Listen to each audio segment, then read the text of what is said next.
How to remove your makeup using Clean Cleansing Balm, which is a cream-enriched cleanser that removes your makeup without leaving your skin feeling dry or stripped of its natural oils. Begin with dry skin and remove a portion about the size of an almond of the balm from the jar with the small spatula that comes with it.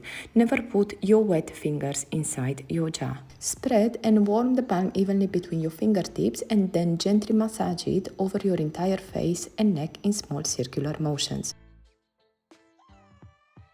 Unlike other cleanser, this balm can be used around the eye area to remove eye makeup as it's made only with natural ingredients. As you can see, I'm keeping my ring fingers a little bit on my eyes just to break down the mascara and then gently massage it in circular motions.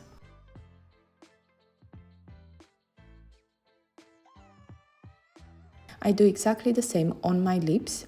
Now you can remove this with a cotton pad or do exactly as I'm doing right here. Now after this has fully softened and broken down the makeup and dirt on your skin with your fingertips, apply some water and keep massaging until the cleanser becomes white and milky.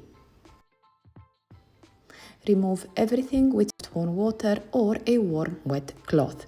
Finish everything with gently patting your face dry with a soft towel. As you can see, it's all clean.